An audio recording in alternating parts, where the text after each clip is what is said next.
On this edition of Independent Sources, the ISIS effect, battling the anti-Muslim sentiment spawned by this terrorist group.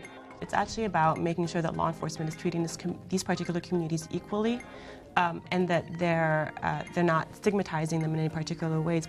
And dual language debut, the effort to teach Japanese to some elementary school students in Brooklyn. All of us were interested in having our children be in a dual language program because we think being bilingual is very important and also just great for the children's brain development. Those stories and more coming up on Independent Sources.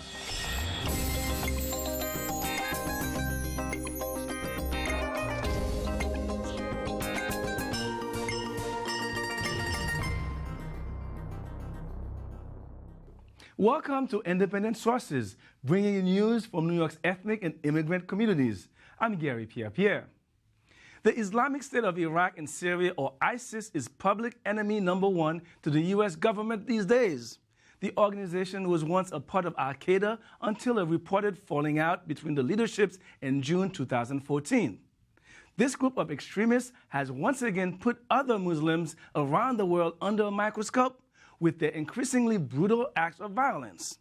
Here in New York, the CLEAR Project tries to address the unmet needs of Muslims, Arabs, and others who've gotten caught up in the U.S. government's counterterrorism dragnet. I spoke with the project's senior staff attorney, Diala Shamas, about their work during this time of growing anti-Muslim sentiment.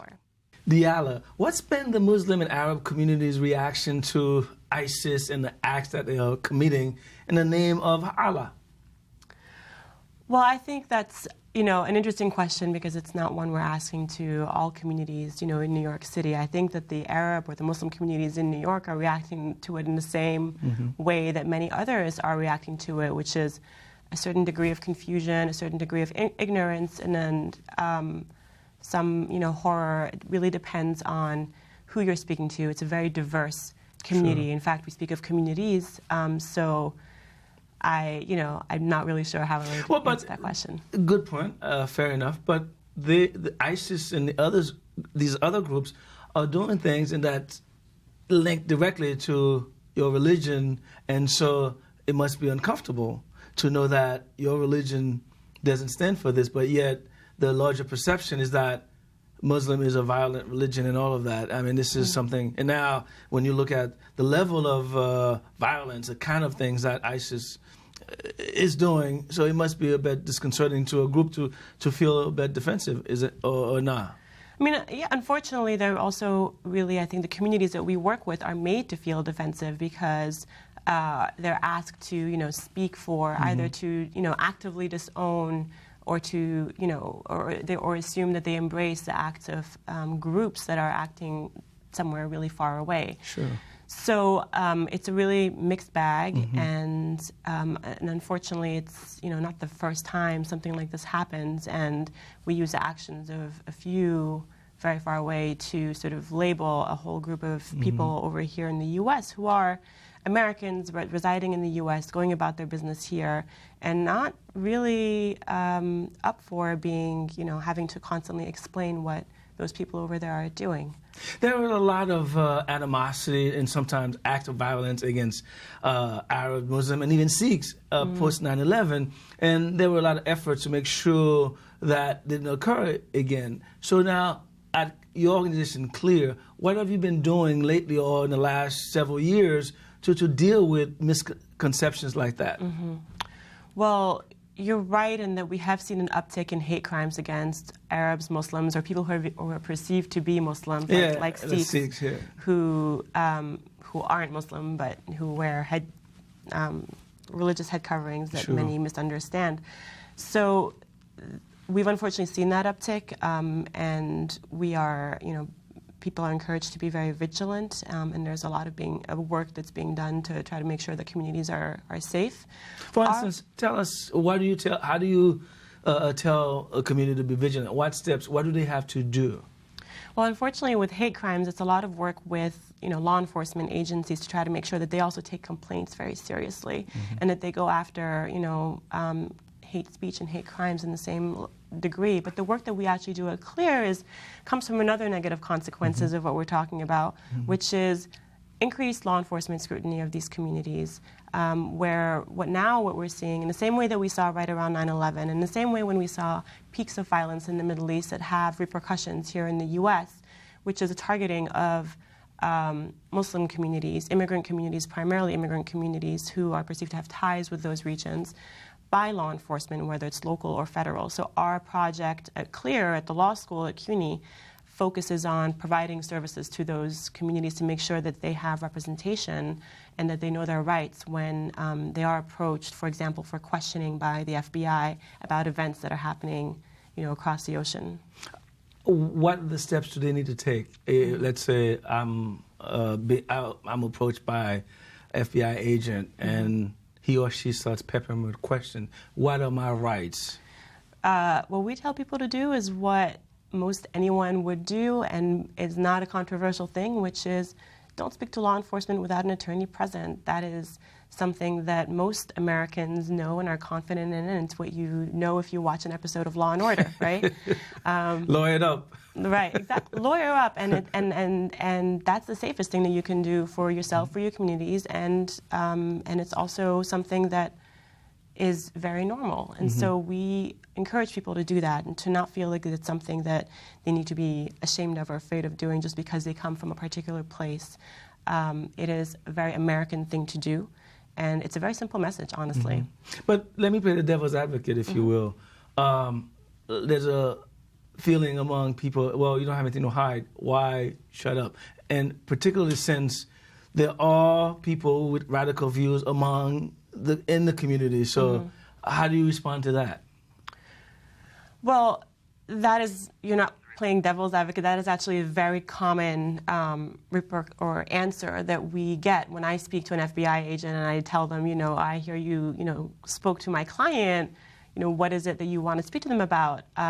They give me that answer, well, what does your client have to hide? And my answer is, nothing. They're exercising their constitutionally protected right, and that's what we encourage people to do, isn't it? And that's what everybody else does, isn't it? So why should we be treating this community any differently?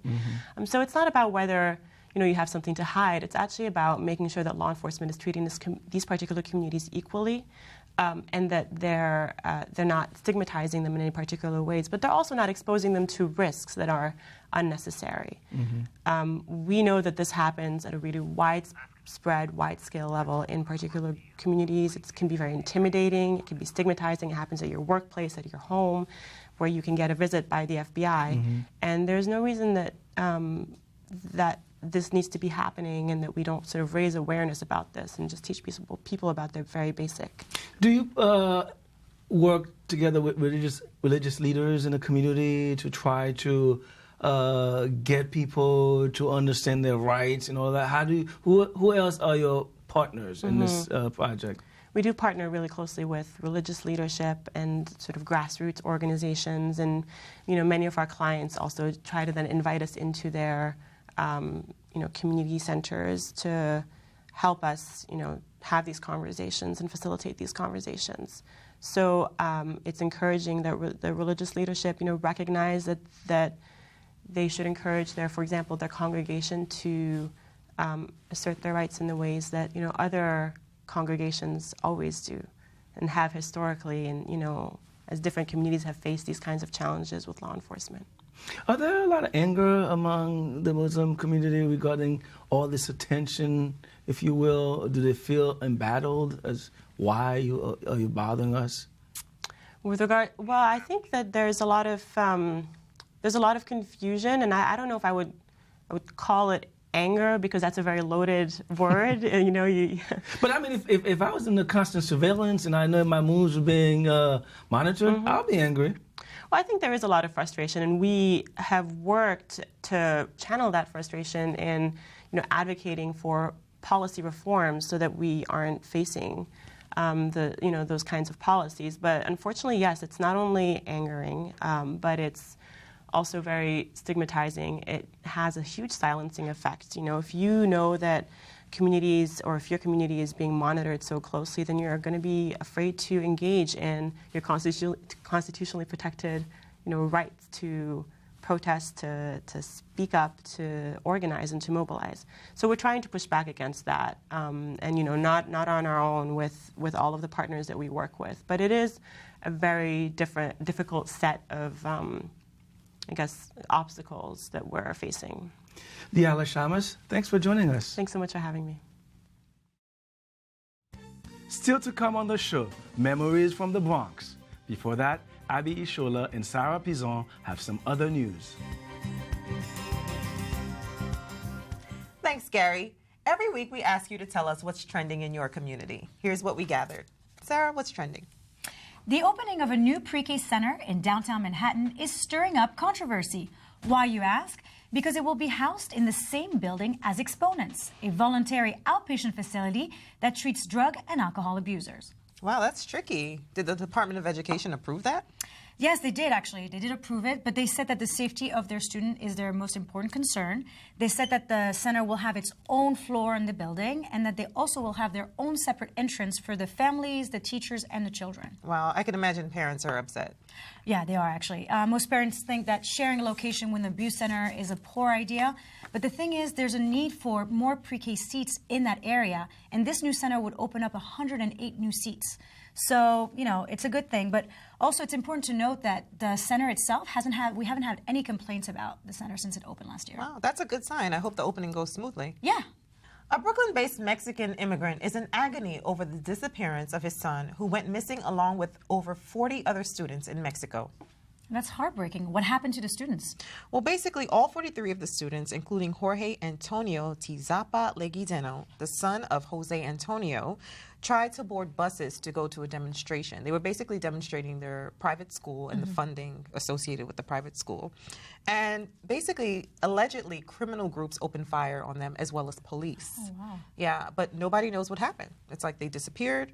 Jose, who lives in Brooklyn, believes his son may still be alive, so he wants the U.S. Department to investigate. Wow, well, let's keep an eye on the development of that story. Absolutely. The Bronx Museum of the Arts is showcasing a new exhibit you might want to check out. It presents a powerful selection of images that provide a dynamic look into the power of the community on the local and national stages and explores the legacy of community activism and urban change. It's called Three Photographers from the Bronx: Jules Aaron, Morton Brofman, and Joe Conzo. Sounds fascinating. Yeah, Amsterdam News spoke with Antonio Sergio Bessa. He's the director of the educational programs at the museum. And he said that he really wanted to revitalize the dialogue around the challenges the Bronx and similar communities continue to face today. And he said that the Bronx is often misunderstood and misrepresented. And so he hopes that with this exhibit, they're trying to, I guess, offer a new perspective on the history of social and urban change. What will be on display exactly? Well, it's going to be 80 works from the three photographers, and it's going to depict a variety of images from, you know, just the life in the Bronx in the 1950s to civil rights movement of the 1960s and to, like, Bronx community protest in the 80s. Sounds interesting. I'll definitely check it out. Cool. How about the next time you go see a play, you bring your laundry, some soap, and a little bit of bleach won't hurt? Because the latest theatrical performance in South Williamsburg is in a laundry cycle. So what do you mean in a laundry cycle? Well, basically, the theater group that's responsible for this, they're called Soho Rep, and they're a 40-year-old theater company, and they're currently showing a show called Washiteria. So they've taken this storefront on Broadway and turned it into a laundromat. But why a laundromat? Well, they call this site-specific theater, so they're actually having a theatrical performance inside of a place that is, you know, basically where the setting of the play is. Okay. And Louisa Thompson, who is the set designer, came up with the idea after watching people interact in laundromats, which I think is really funny. The production includes 2 wash cycle length plays, one of a businesswoman who arrives at a laundromat and interacts with people, and the other is a musical that tells the story of a laundromat worker who hates his job. Sounds like loads of fun. No pun intended.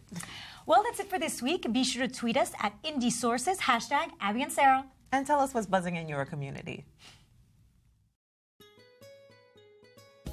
Thanks for staying tuned, and welcome to our first official On the Shelf segment, where we'll discuss books from the ethnic authors or those focusing on issues affecting the communities we cover.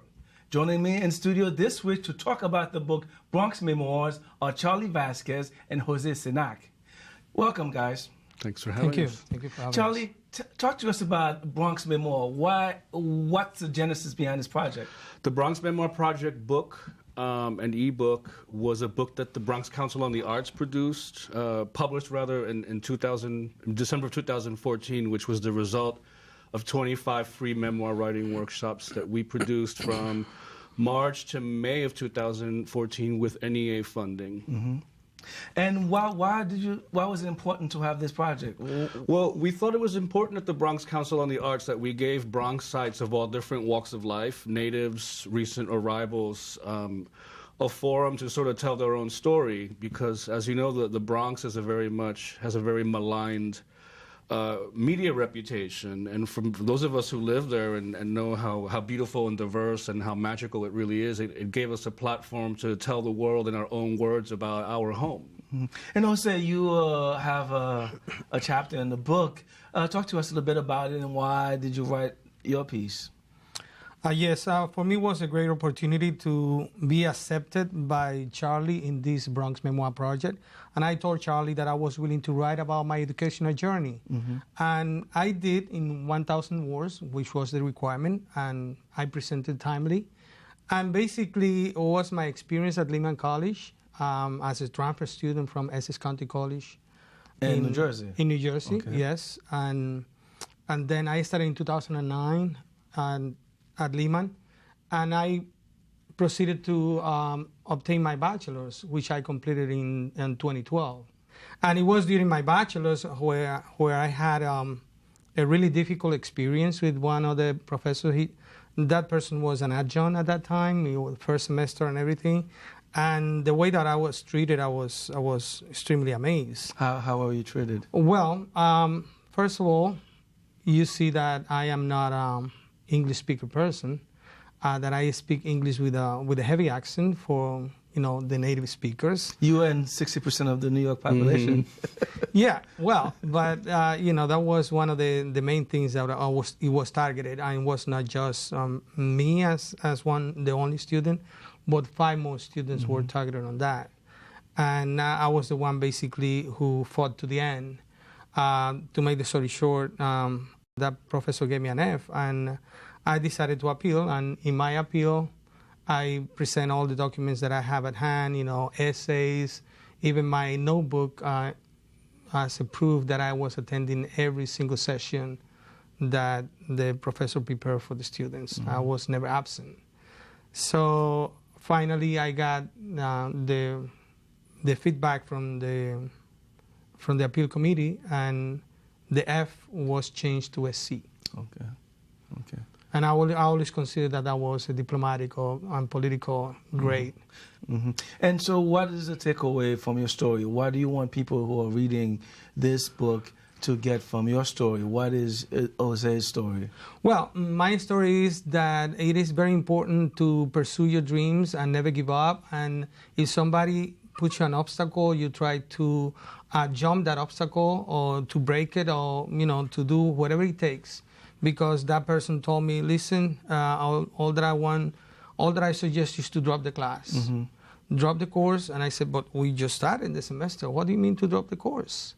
And all that I want to suggest is that. I said, well, I thought that you believe in me. I said, well, if you don't believe in me, I believe in myself, and I will not drop the course. So and then you stayed and you passed. Yes.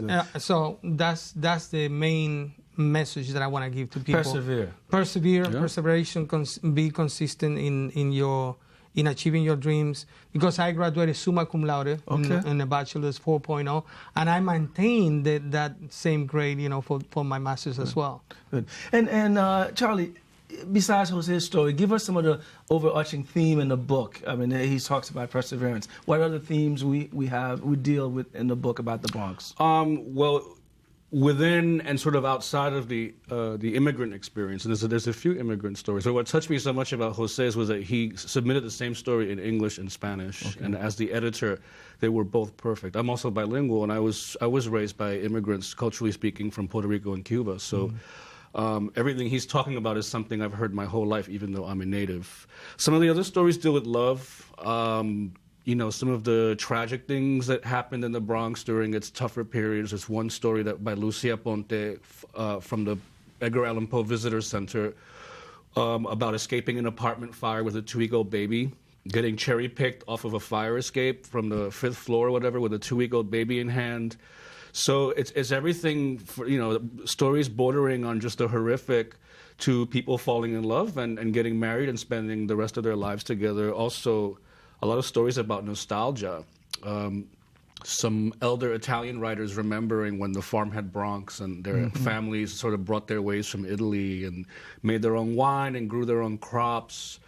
It's everything. The earliest story dates back to World War II. Another Italian-American writer, Ercilia Crawford, remembers the Nazis invading Naples and her family fleeing to this island off the coast of Naples somewhere, but the name is escaping me. So they start back in World War II and end in 2014. So you see the Bronx from over 50 different perspectives, different cultural and gender perspectives. One of the things that struck me in looking at the book, reading a little bit about some of your comments and interviews, prior interviews, is that there seems to be almost a defensiveness about the Bronx. And why is that? Because when you compare to Brooklyn's really like in-your-face attitude about whatever the reputation, why is the Bronx defensive about its, malign reputation? I think I'm a native Bronx boy. I was born and raised in the Bronx in 1971, and then I left for a long time. So, I feel like I was watching the Bronx from across the country for 17 years.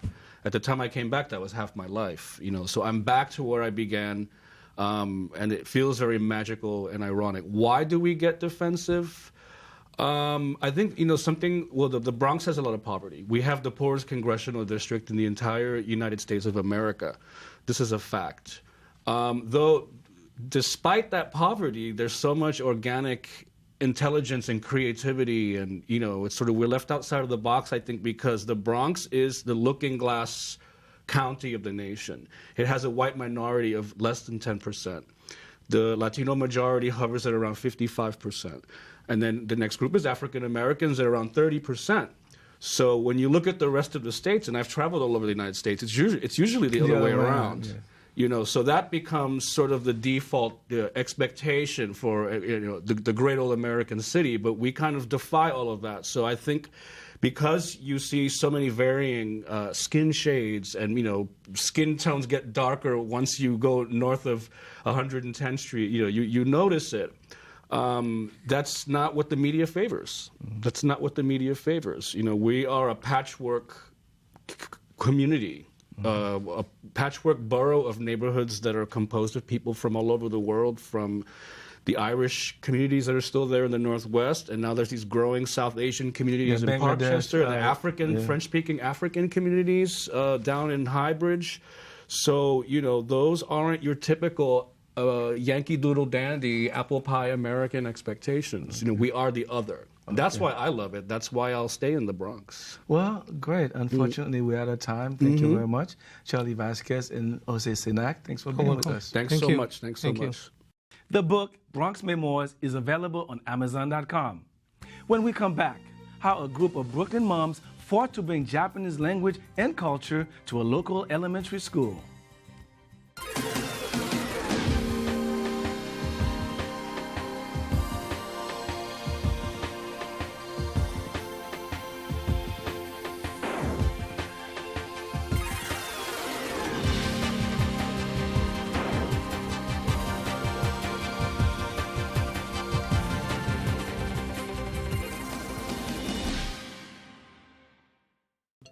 Finally from us, the city's first Japanese dual language program will launch this fall in a Williamsburg elementary school. The Brooklyn neighborhood is the second largest Japanese enclave in the 5 boroughs. This comes after more than a year and a half of advocacy and planning from a small group of Brooklyn moms. Sarah Pizon has the story.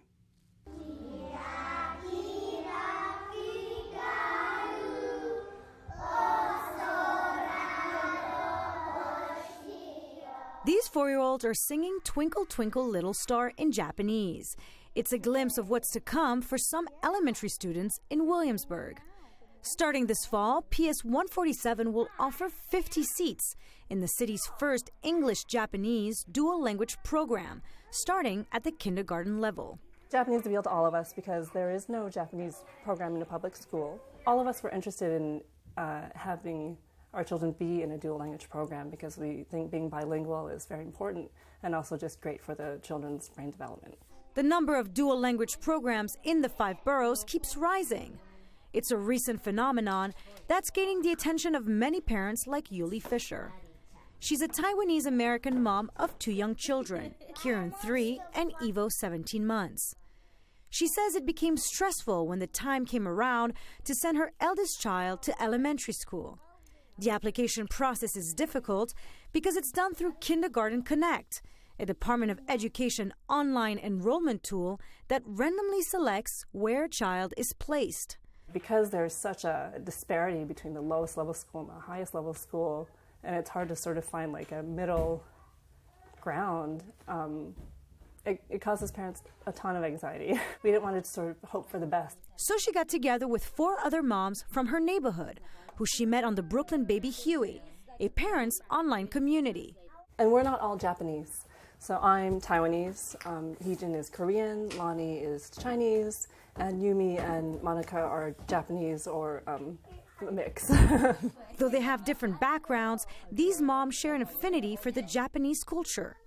That, along with the fact that they live in the 2nd largest Japanese populated district in the city, prompted them to create the first dual language program of its kind. We said, look, these are all the families who are interested, all these Japanese families who have Japanese-speaking children who are interested, and these are, the English-speaking families who are interested. We had like a whole sort of curricular philosophy in place, and we had a plan about, where we would find teachers, where we would find funding and grants. So we did a lot of homework before we went to the school and toured the schools to see which one we would put it in. Once they could see those numbers that we've done the homework, they were pretty impressed. They have been really the foot soldiers for a lot of the internal work and big advocates for the program. Sandra Noyola is the school principal at PS 147. She also sees many benefits to the dual language program. There's lots and lots of research that speak to the benefits of individuals who are bilingual. Also, as our children prepare for college and career readiness, we want to make sure that our children have the academic skill sets and are intellectual to compete in a global society. It opens up a world for the children to explore other careers outside of the United States. It wasn't difficult for the moms to choose PS 147 as their school. They both agreed on a side-by-side curricular philosophy. The Office of English Language Learners is currently helping them develop this teaching model. The children will follow a schedule which on certain days they're only learning English and there is a teacher that's only speaking and teaching them in English. And then on other days, the opposite will happen in the Japanese language. So they are fully immersed in both languages. The collaboration between PS 147 and the Brooklyn moms caught the attention of the Department of Education and earned them a $25,000 grant. The moms remain very involved with the entire process. With this money, they plan on bringing Japanese teaching materials to the classrooms. Need to find it online, like Japanese online, like, and then they can get it. And then ask them, okay, specifically, we want this. The moms are also currently helping to recruit licensed teachers, but their efforts won't stop there. When we started this, we were like, okay, great, we got approval from the principal. Okay, great, we got our grants, from the English Language Learners Office. We have to keep continuing to support this program and do work for it. It's not just like, oh, we've got this and it's done. Yuli and the moms plan to continue developing the Japanese dual language program to 5th grade and beyond. For Independent Sources, I'm Sarah Pizon.